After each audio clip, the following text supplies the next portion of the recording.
Assalamualaikum warahmatullahi wabarakatuh. Perkenalkan, nama saya Sri Rahayu Mutmainah dari jurusan Bahasa Arab. Di sini saya akan menjelaskan bagaimana pembelajaran metode yang berpusat pada pembelajaran. Ada 3. Yang pertama yaitu Total Physical Response, Silent Way, belajar konseling. Pengertian dari Total Physical Response yaitu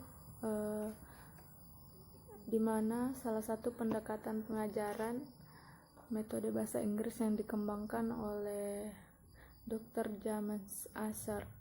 Metode ini telah diterapkan hampir 30 tahun yang lalu. Metode ini mencoba ke pusat perhatian agar mendorong pembelajaran mendengar dan merespon pada perintah target bahasa yang diucapkan oleh guru mereka.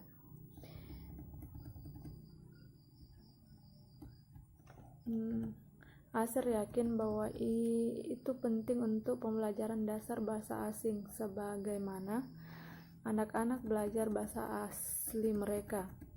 Dengan kata lain, TPR dirancang berdasarkan pada cara yang anak-anak pelajari dari bahasa ibu mereka. Dalam hal ini, TPR menganggap bahwa seorang belajar dengan baik ketika dia secara aktif terlibat dan memahami apa yang dia dengarkan. Adapun karakteristik dari TPR ini yaitu latihan dengan menggunakan perintah adalah merupakan aktivitas utama yang dilakukan guru di dalam kelas. Dari metode TPR, latihan berguna untuk memperoleh gerakan fisik dan aktivitas dari siswa. Dalam hal ini, para siswa dapat memainkan peran sebagai pendengar dan penampil. Mereka akan mendengar dengan seksama dan akan merespon secara fisik apa yang diperintahkan oleh guru. Para siswa perlu merespon dengan baik secara individu maupun kelompok. Mereka hanya memberikan pengaruh yang kecil dalam isi pembelajaran karena pembahasannya ditentukan oleh guru. Adapun kelebihan dan kekurangan dari TPR ini yaitu yang pertama, metode ini menyenangkan. Pembelajar menikmatinya dan metode ini dapat membuat kelas menjadi aktif. Yang kedua, metode ini bagus untuk pembelajar kinestetik yang dituntut aktif dalam kelas.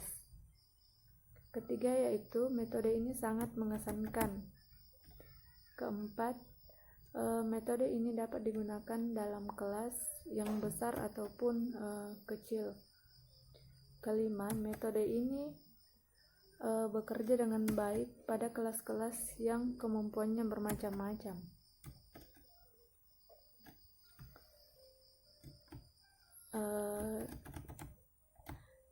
Adapun kekurangan dari metode ini yaitu meskipun penggunaan TPR di kelas sering efektif, metode ini memiliki kekurangan. Salah satunya kekurangan metode ini adalah ketika guru menggunakan TPR dalam pembelajarannya, mereka akan mendapatkan masalah dalam pengajaran kosakata atau ekspresi yang abstrak. Sebagai perbaikan, guru dapat menuliskan katanya di kartu-kartu dengan gambar jika dapat dipakai. Kekurangan lainnya yaitu TPR dapat menjadikan tidak efektif jika guru menggunakannya untuk jangka waktu yang lama tanpa menggantikan dengan aktivitas-aktivitas lain. Karena TPR dibuat dari sebagian besar perintah, metode ini cenderung mengabaikan bentuk bahasa, cerita, deskripsi, dan percakapan. Cara penggunaan dari metode ini yaitu yang pertama, latihan menyimak. Dari latihan menyimak ini, guru meminta siswa untuk membuat setengah lingkaran yang mengelilingi gurunya. Kemudian guru menyuruh siswa untuk diam dan memperhatikan dengan seksama instruksi atau perintah gurunya dalam bahasa Inggris. Kemudian guru meminta siswa untuk merespon perintah guru dengan gerakan tubuh. Yang kedua yaitu Silent Way atau metode Silent Way. Metode ini adalah suatu metode pengajaran bahasa yang ditemukan oleh Caleb Gatekno. Seperti metode-metode lainnya, Gatekno menjadikan pemahamannya terhadap proses pembelajaran bahasa pertama sebagai dasar untuk membuat prinsip-prinsip pengajaran bahasa mengajar bahasa asing bagi orang dewasa. Gatekno menganjurkan agar pembelajaran kembali ke cara bayi belajar. Penekanan yang berulang-ulang pada lebih pentingnya pembelajaran daripada pengajaran, menempatkan komitmen dan prioritas diri pembelajaran sebagai fokus. Tujuan umum Silent Way adalah mengajarkan pembelajar bagaimana cara belajar bahasa dan keterampilan-keterampilan yang dikembangkan melalui proses pembelajaran bahasa asing atau bahasa kedua dapat digunakan untuk mempelajari sebagai hal lain yang belum. Karakteristik dari Silent Way yaitu ada dua. Yang pertama menurut Stefik dan yang kedua menurut Karambelas tahun 1971. Menurut Stefik yaitu pembelajaran tidak hanya sekedar proses penerian atau peniruan atau pelatihan. Yang kedua, pengajaran berupaya untuk tidak mengintervensi aktivitas pengajaran. Dan menurut Karambelas, karakteristik menurutnya pengulangan dan peniruan sebaiknya dihindari. Para pelajar hanya diberi kesempatan untuk menyimak satu kali. Bahan pembelajaran tidak pernah ditunjukkan pada aspek memorisasi. Adapun kekurangan dan kelebihan Silent Way yaitu yang pertama, ada kelebihan yaitu tugas-tugas dan aktivitas-aktivitas dalam metode ini berfungsi untuk mendorong serta membentuk respon belajar. Maka dalam hal ini kelas menjadi aktif. Yang kedua, mendidik untuk berkonsentrasi terhadap materi pembelajaran. Juga para pelajar dituntut untuk selalu berusaha sendiri dalam belajar. Adapun kekurangannya yaitu yang pertama, jika ditelaah secara seksama, Silent Way digunakan untuk belajar tingkat pemula yang hanya diberi materi-materi pelafalan suku kata dan membuat konstruksi kalimat-kalimat sederhananya. Kedua, dalam Silent Way pengulangan tidak dianjurkan. Sebagaimanapun, pelajar yang diberi materi satu kali akan membutuhkan pengulangan, apalagi mereka yang baru mengenal bahasa asing yang sedang dipelajari. Cara pembelajaran Silent Way yaitu di mana guru memberikan suatu pembelajaran berbentuk seperti skenario pembelajaran. Contohnya, guru membuka kelas dengan mengucapkan salam dan kemudian menyapa siswa. Kemudian guru melakukan apresiasi tentang apa yang akan dipelajari. Kemudian guru juga menuliskan contoh-contoh kalimat sapaan beserta responnya di papan tulis. Semacam guru menulis kalimat sapaan selamat pagi atau good morning, responnya yaitu selamat pagi atau selamat tinggal, dan direspon oleh selamat tinggal. Kemudian bahasa Inggris menyusul goodbye. Siswa merespon dengan arti dari bahasa Inggris tersebut.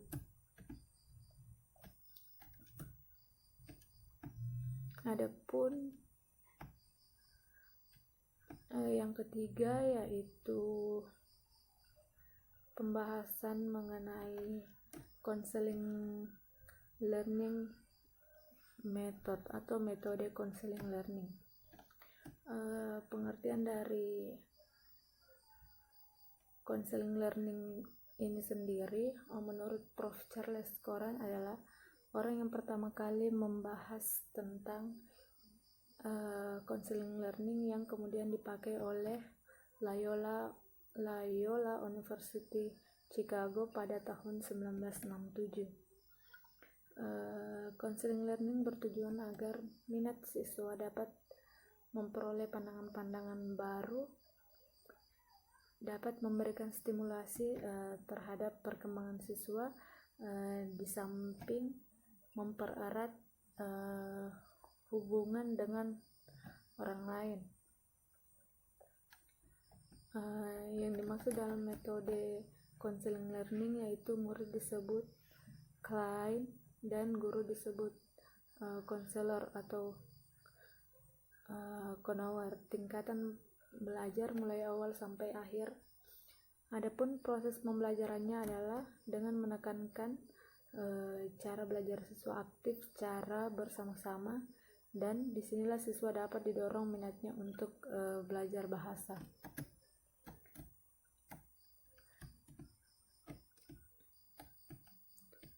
Adapun hasil dari proses pembelajaran counseling learning terhadap perkembangan bahasa mulai saat ia dalam status 0 atau dalam status 0 tergantung penuh kepada guru atau konselor, sampai ke status total independen, tidak bergantung sama sekali kepada orang lain dalam berkomunikasi.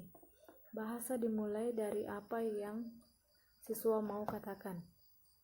Klien mengatakan apa yang ingin dikatakan dan konselor menunjukkan kepadanya bagaimana mengatakan sesuatu, sampai akhirnya klien merasa leluasa memakainya dan mampu menjawab pertanyaan secara produktif.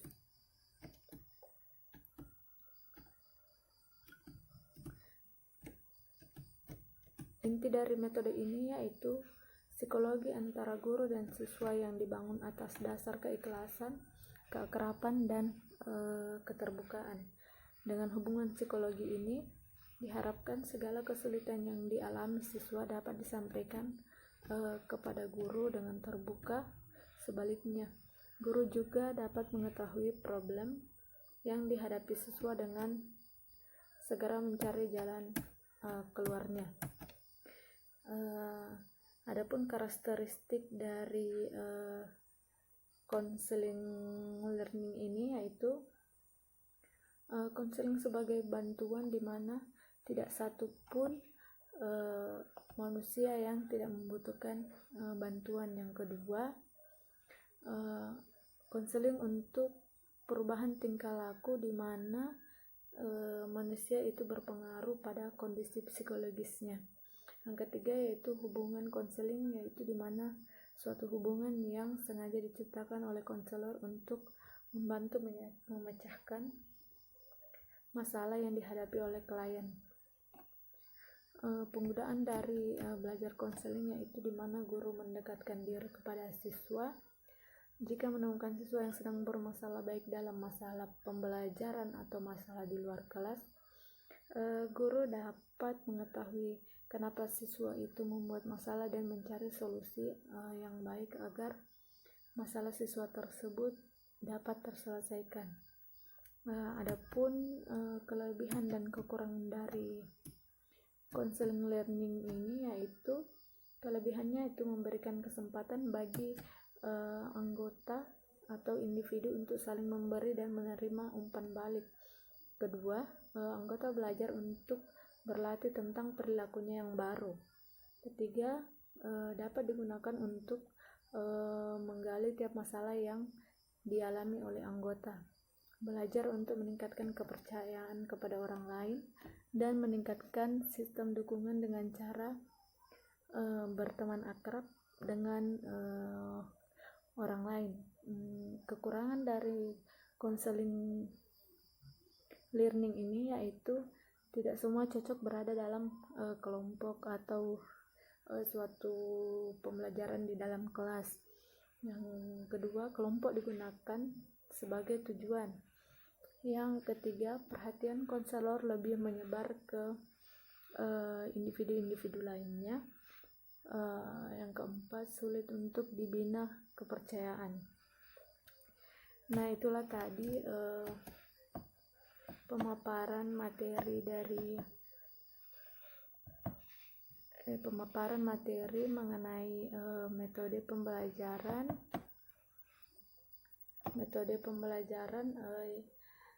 yang berpusat pada pembelajaran itu sendiri, seperti total physical response, silent way, dan belajar konseling.